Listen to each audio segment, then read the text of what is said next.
एक गांव में वंदना अपने पति राजा और बेटी रिंकी के साथ छोटी सी झोपड़ी में रहा करती थी।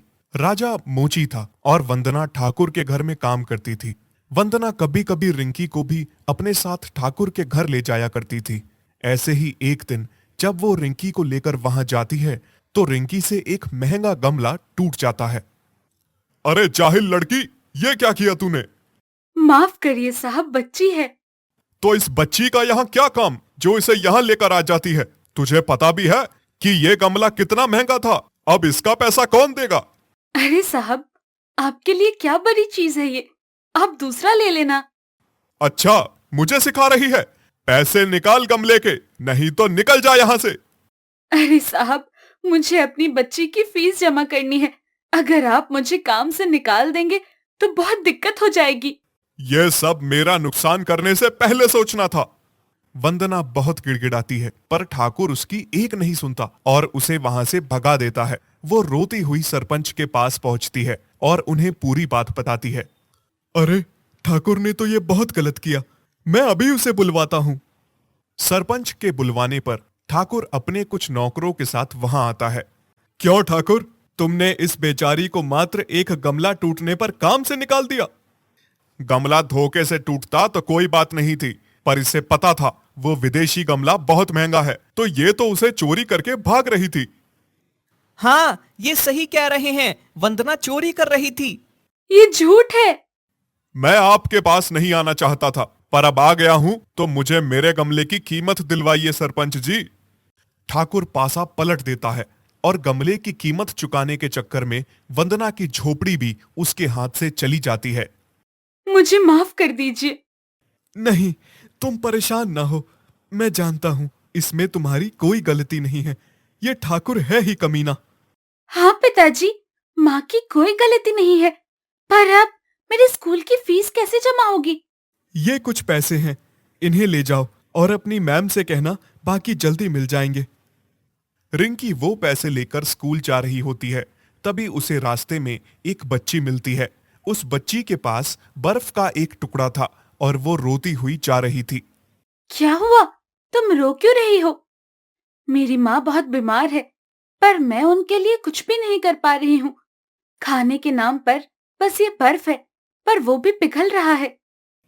रिंकी को उस बच्ची पर दया आ जाती है और वो फीस के पैसे उसे दे देती है।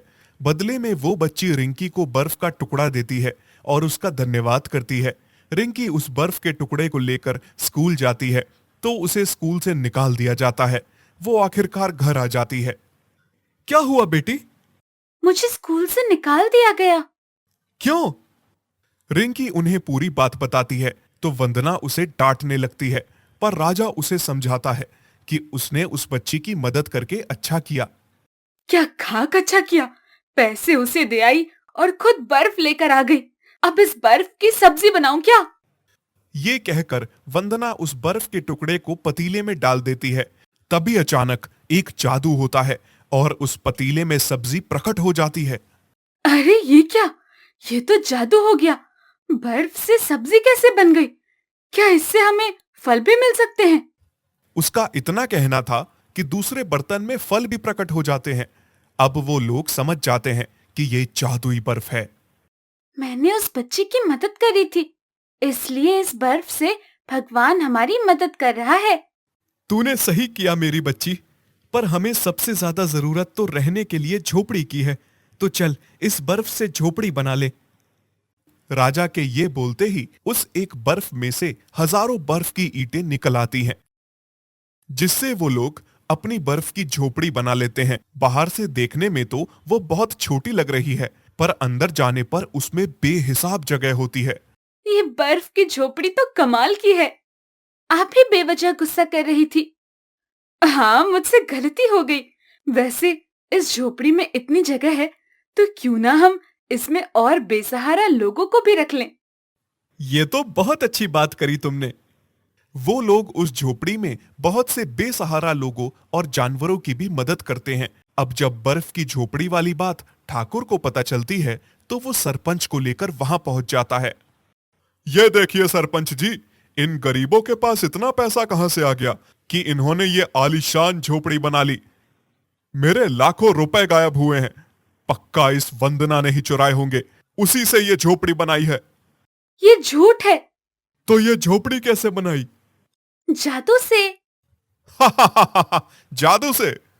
उनकी जादू वाली बात पर कोई विश्वास नहीं करता और सरपंच वो झोपड़ी ठाकुर को दिलवा देता है। पर ठाकुर जैसे ही उस झोपड़ी में जाने लगता है, वो उसमें फंस जाता है। वो झोपड़ी उसको दबाने लगती है। हाँ, बचाओ बचाओ, मुझे कोई बचाओ। सच बोल दो ठाकुर, तो शायद ये जादुई बर्फ की झोपड़ी तुम्हें छोड़ दे। वंदना ने मेरे घर में कोई चोरी नहीं की थी, ना गमले की और ना ही पैसे की। मैंने उस पर झूठा इल्जाम लगाया था। सच जानकर सरपंच भी वंदना और राजा से माफी मांगता है। अब उन्हें उनकी पुरानी और नई बर्फ की झोपड़ी दोनों मिल जाती हैं। उस दिन से वो लोगों की मदद करते हुए खुशी खुशी अपना जीवन गुजारते हैं।